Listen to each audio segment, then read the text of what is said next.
Friends, स्वागत है आप सभी का BHU कॉन्सेप्ट के ऑनलाइन प्लेटफॉर्म पे।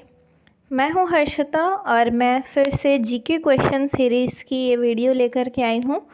तो आज का वीडियो पॉलिटी पे है और हम लोग इस वीडियो में पॉलिटी से रिलेटेड 15 इम्पॉर्टेंट क्वेश्चंस और उसके एनालिसिस देखेंगे।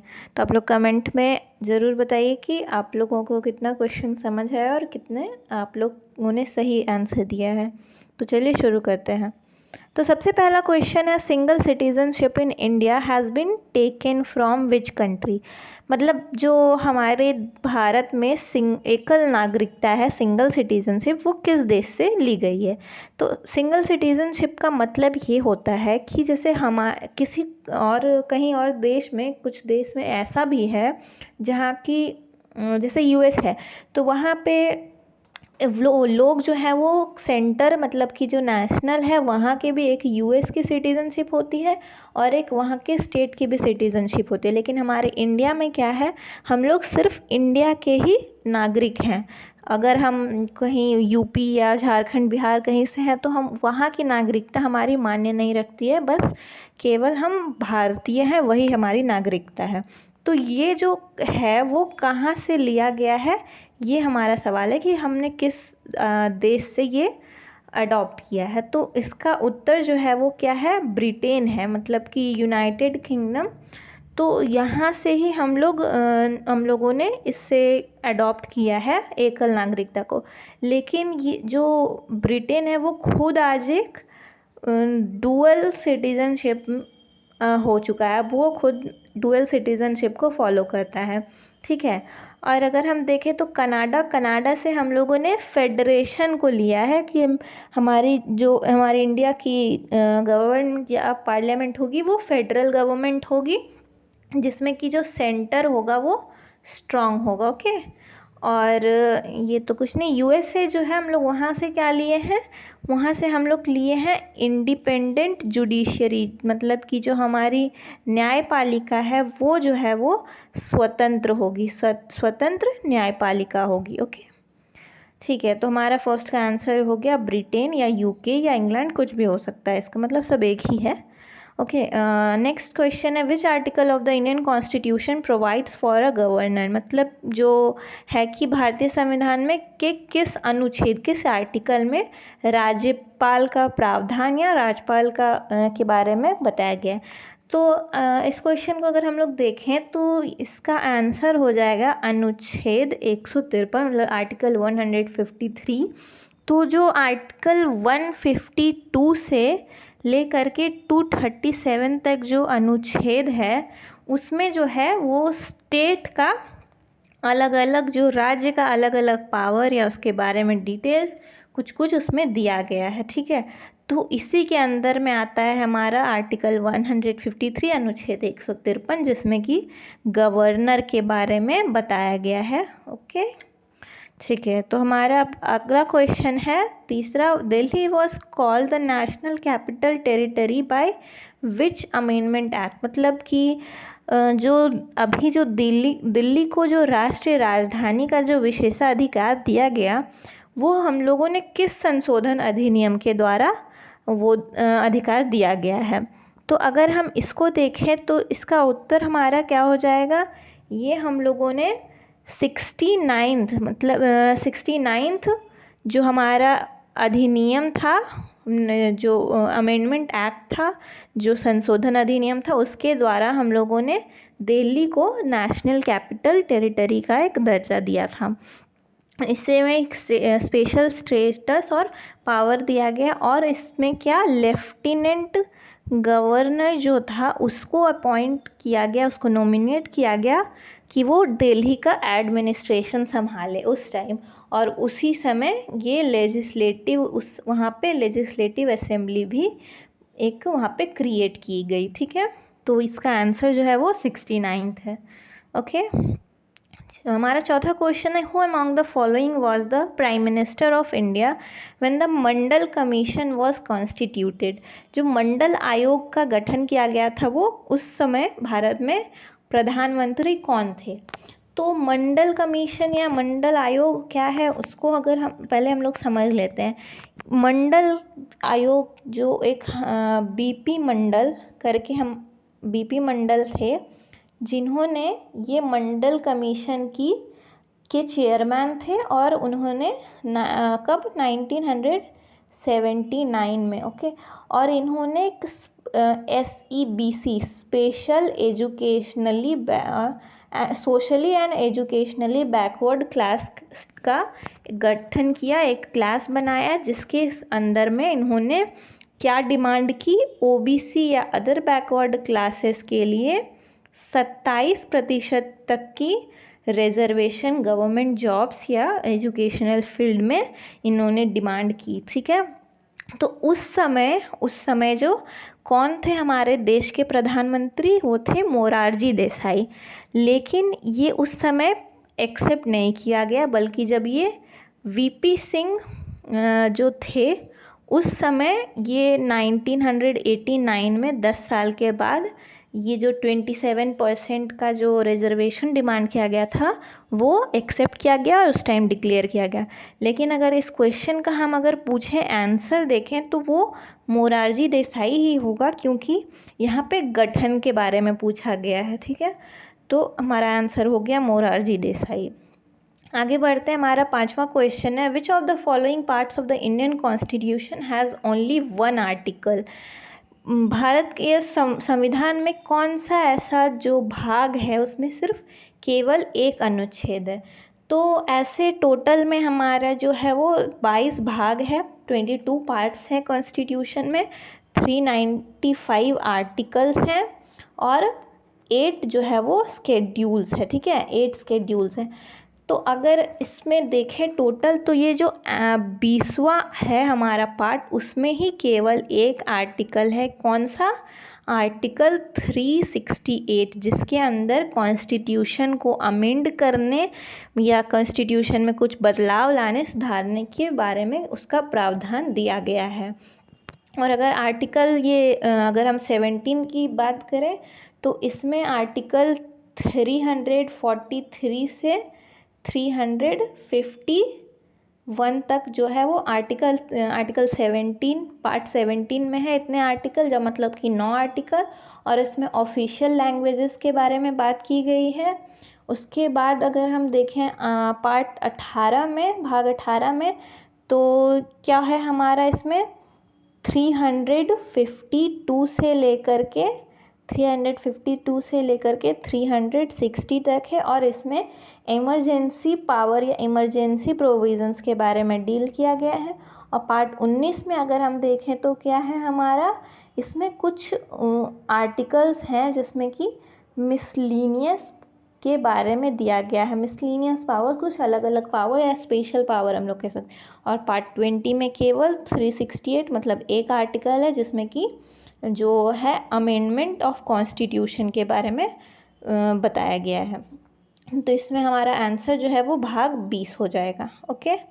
चलिए अगला क्वेश्चन है हमारा, विच of the following is the largest Lok Sabha constituency of India in terms of area. मतलब जो भारत का सबसे बड़ा लोकसभा निर्वाचन क्षेत्र किस, ये हम लोग देख रहे हैं एरिया वाइज, ठीक है, एरिया के मतलब इसमें क्षेत्र के दृष्टिकोण से हम लोग देखेंगे तो कौन सा लोकसभा निर्वाचन क्षेत्र जो है वो सबसे बड़ा है।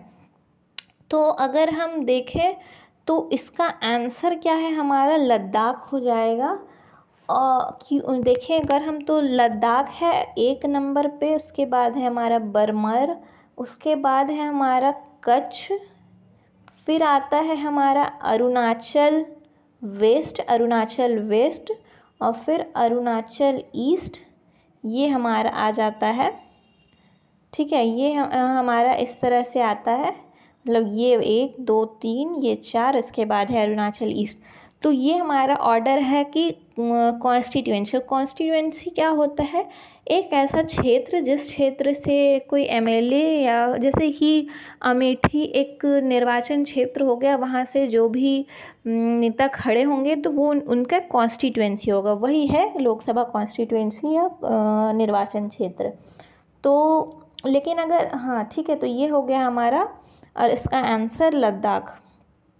तो 7वां क्वेश्चन है, हमारा how much majority is required to amend federal provisions of the constitution of India. मतलब संविधान में जो भी अगर हम उसमें संशोधन करना चाहते हैं, उसके कोई भी प्रावधान को संशोधन करना चाहते हैं, तो उसमें हमें कितनी बहुमत की आवश्यकता होगी, ये हमें बताना है। तो इसका जो आंसर है हमारा क्या हो जाएगा, इसका आंसर हमारा हो जाएगा ये वाला हमारा special majority of each house of parliament plus ratification by half of the states with simple majority. मतलब कि प्रत्येक संसद से विशेष बहुमत और आधे राज्यों द्वारा जो है वो हमें साधारण बहुमत। तो अगर हम इसके देखें कि विशेष बहुमत क्या होता है, तो विशेष बहुमत क्या होता है कि जो 50% जो हमारे मतलब अगर किसी जगह पे 500 है, पूरी टोटल नंबर ऑफ जो लोग हैं, पीपल हैं, तो 500 का 50% मतलब कि 250 जो होगा, तो उस 250 का 2/3 हिस्सा जो होगा वो हमारा इसमें इसके फेवर में अगर वोट करता है, तो ये हमारा हो जाएगा स्पेशल मेजॉरिटी। और अगर हम सिंपल मेजॉरिटी की बात करते हैं, तो सिंपल मेजॉरिटी केवल होता है 50% से अधिक। तो कहीं पे भी होगा तो वो 50% से अधिक बहुमत अगर मिल जाती है तो वो सिंपल मेजॉरिटी हो। लेकिन और इस केस में कि अगर हम संविधान के किसी प्रावधान का संशोधन करना चाहते हैं, तो वहाँ हमें दोनों चाहिए। क्या क्या हमें प्रत्येक संसद के सदन से विशेष बहुमत भी चाहिए और देश भर के कम से कम आधे राज्यों से साधारण बहुमत भी चाहिए। तो इस प्रकार हम किसी भी कॉन्स्टिट्यूशन के प्रावधान को संशोधन कर सकते हैं। ठीक है, हमारा नेक्स्ट क्वेश्चन है 8वां। For how much time a person who is not a member of either house of parliament can also be appointed as minister. मतलब कोई ऐसा व्यक्ति जो कि कोई किसी सदन का, जैसे लोकसभा या राज्यसभा, किसी भी सदन का सदस्य नहीं है, फिर भी वो मंत्री के रूप में नियुक्त किया जा सकता है, वो मंत्री बन सकता है, पर एक निश्चित काल के लिए। वो काल क्या है, तो वो जो टाइम है वो कितना, 6 महीने का हमारा होता है समय।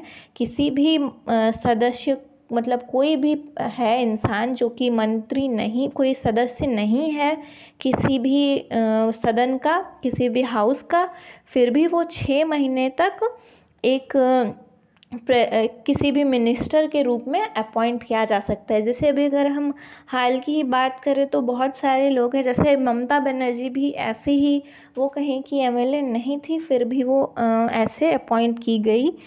तो ऐसा होता है, लेकिन वो 6 महीने से ज़्यादा नहीं। और 6 महीने के बाद अगर वो अब किसी भी सदन में अपनी सदस्यता को नहीं बना पाई, तो उन्हें वो मिनिस्टर का वो मंत्री का जो पोस्ट है वो उन्हें छोड़ना पड़ता है।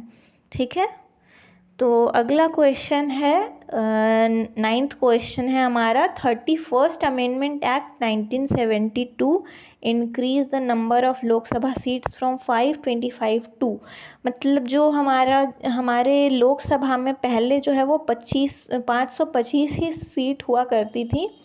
तो लेकिन जो हमारा 31वां संशोधन अधिनियम आया था 1972 में, उसके बाद जो है उसकी जो सीट है वो बढ़ा दी गई। तो वो बढ़ा के कितनी की गई, तो इसका जो आंसर है वो क्या है हमारा 545। ये हमारा 545 किया गया था उस 31वें अधिनियम संशोधन अधिनियम से।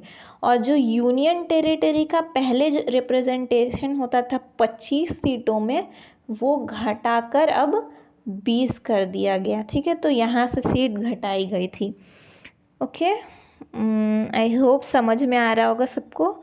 चलिए नेक्स्ट क्वेश्चन है from where is the single system of courts adopted in the constitution of India.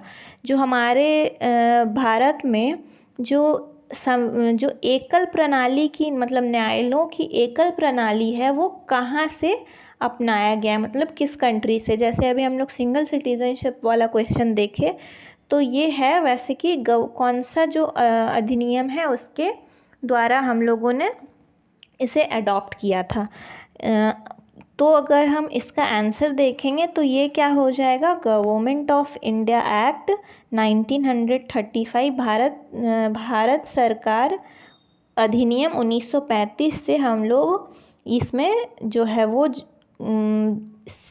एकल प्रणाली संविधान का इसमें लाए, और जो जुडिशरी को हम लोगों ने इंटरलिंक कर दिया हम लोग अपने न्यायालय को, और इसके ही अधिनियम के स्वरूप हम लोगों ने सुप्रीम कोर्ट और हाई कोर्ट का निर्माण किया गया था। सुप्रीम कोर्ट जो है वो सेंट्रल लेवल पे काम करती है और हाई कोर्ट जो है वो प्रत्येक स्टेट या प्रत्येक राज्य में रहती है। तो इसका जो उत्तर है वो गवर्नमेंट ऑफ इंडिया एक्ट 1935 है। 11th क्वेश्चन है हमारा, emergency provisions are contained in which part of the constitution. इससे अभी रिलेटेड हम लोगों ने जस्ट 1-2 क्वेश्चन पहले हम लोगों ने ये क्वेश्चन देखा। तो इसका जो आंसर है हमारा क्या है, जो पार्ट 18 है भाग 18, उसमें हम लोगों को आपातकालीन प्रावधान दिया गया है कि अगर कभी जैसे इमरजेंसी जब लगाई गई थी 1971 में, तो उस समय जो जो रूल फॉलो होते हैं वो इसी भाग के अंदर बताए गए हैं। ठीक है, तो इसमें ही जो 352 से लेकर के 360 तक के आर्टिकल्स हैं इसमें, इसी में बताए गए हैं, कुछ कुछ प्रोविज़न्स दिए गए हैं जो कि इमरजेंसी के टाइम पे काम करते हैं। ओके, चलिए अब हमारा जो नेक्स्ट क्वेश्चन है क्या है, ये है 12वां question, unique identification authority of India. Unique identification authority of India was constituted in which year. मतलब कि जो हमारी ये हम आप लोगों ने आधार में ऐसा वर्ड पहले भी देखा होगा, UIDAI। अगर हम लोग कभी भी ऑनलाइन सर्च करते हैं कुछ भी आधार से रिलेटेड, तो उसमें यही साइट पे हम लोग खोलते हैं UIDAI। तो ये जो हमारा है unique identification authority of India, जो हमारा विशिष्ट पहचान प्राधिकरण है, उसका गठन जो है वो किस वर्ष किया गया था, कब, प्लानिंग कमीशन के अंतर में, उसके तत्वावधान में। ठीक है, उसके प्रोटेक्शन में, प्लानिंग कमीशन के प्रोटेक्शन में किया गया था। तो इसका आंसर हमारा क्या है, ये हो जाएगा 2009, जनवरी 2009 में ये हमारा किया गया था। ठीक है, UIDAI का गठन किया गया था हमारा जनवरी 2009 को। ओके, तो अगला क्वेश्चन है, which of the following are the guiding principles of NITI Aayog. ठीक है, नीति आयोग का भी नाम आप लोगों ने सुना होगा। नीति आयोग जो है उसको जो पहले उसको क्या है full form, national institute for transforming India जो है वो नीति आयोग, वो 1 जनवरी 2015 को NDA गवर्नमेंट के द्वारा ये लाया गया था। और इसके अंदर में हम लोग क्या देखते हैं, इसके कुछ प्रिंसिपल्स हैं, ऑलमोस्ट इसके जो 7 प्रिंसिपल्स हैं, जो इस मार्गदर्शक सिद्धांत हैं, वो क्या क्या, एक अंत्योदय है, पीपल्स पार्टिसिपेशन है, मतलब कि लोगों की भागीदारी है, अंत्योदय मतलब कि किस अंत का भी उदय, राइज ऑफ द लास्ट। ठीक है, अंत्योदय संस्कृत वर्ड है, rise of the last, peoples participation मतलब लोगों की भागीदारी, गवर्नेंस मतलब शासन। ये जो है हमारा एक्सक्लूजन, ये गलत है, ये है इंक्लूजन होगा, मतलब कि ये समावेश है, बहिष्कार नहीं, समावेश है जो इसमें प्रिंसिपल दिया गया है। फिर और क्या है इसमें हमारा, विलेज के बारे में है, फिर डेमोग्राफिक डिविडेंड है, फिर गवर्नेंस तो है, सस्टेनेबिलिटी मतलब स्थिरता, इन सब चीज़ों के बारे में। डेमोग्राफिक डिविडेंड क्या होता है, जनसंख्या विभाजन, जो मतलब जैसे अगर हम लोग देखते हैं पॉपुलेशन इंडेक्स निकालते हैं ना, तो वो सब चीज़ें डेमोग्राफिक डिविडेंड में आती है। तो यहाँ के ऑप्शन के हिसाब से हमारा अंत्योदय, पीपल्स पार्टिसिपेशन और गवर्नेंस ये है, तो ये तीनों हमारा सही है। ये जो एक्सक्लूजन है वो नहीं है, तो इसमें मतलब हमारा 2 नहीं होगा। 1, 3 और 4 हमारा आंसर हो गया सी। ठीक है, तो 13th का आंसर हो गया सी। ओके, अब हमारा 14th question, the wild life protection act of 1972 consist how many schedules. तो ये जो हमारा वन्य जीव संरक्षण अधिनियम जो पास हुआ था 1972 में, वो उसमें कितने अनुसूची है, ठीक है, वो हमें बताना है। तो इसका आंसर है 6। और इन 6 अनुसूचियों में क्या है, अलग अलग तरह के इसमें जो जानवरों के लिए प्रोटेक्शन की कुछ नियम बताए गए हैं, वो इसमें दर्ज हैं। अलग अलग जो वन्य जीव हैं उनकी संरक्षण के लिए अलग अलग तरीके दिए गए हैं, अलग अलग रूल्स हैं, वो सब इन्हीं 6 शेड्यूल्स में बताए गए हैं। तो इसका आंसर हो गया हमारा 6, मतलब आंसर हमारा क्या है, C6। लास्ट क्वेश्चन है हमारा, who among the following prime minister died in office. मतलब कौन से ऐसे प्रधानमंत्री थे जिनकी मृत्यु जो है वो कार्यालय में ही हो गई थी। तो इसका देखिए, ये जवाहरलाल नेहरू भी हमारे जो हैं वो ऑफिस में रहते ही उस समय जब वो रूल कर रहे थे, जब वो ऑफिस में थे प्राइम मिनिस्टर के रूप में, तभी उनकी मृत्यु हो गई थी। लाल बहादुर शास्त्री जी की भी मृत्यु ऑफिस में ही हुई थी, और मिसेस इंदिरा गांधी जी की भी मृत्यु वैसे ही हुई थी। तो ये चारों जो है उपरोक्त सभी, ये हमारा उत्तर हो जाएगा। ये चारों, इन तीनों की मृत्यु जो है वो कार्यालय में रहते रहते ही हो गई थी, इन तीनों प्रधानमंत्रियों की। ओके, तो आई होप सबको समझ आया है। वीडियो को ज़रूर लाइक करें और कमेंट करके बताएं कैसा लगा वीडियो। Okay, thank you.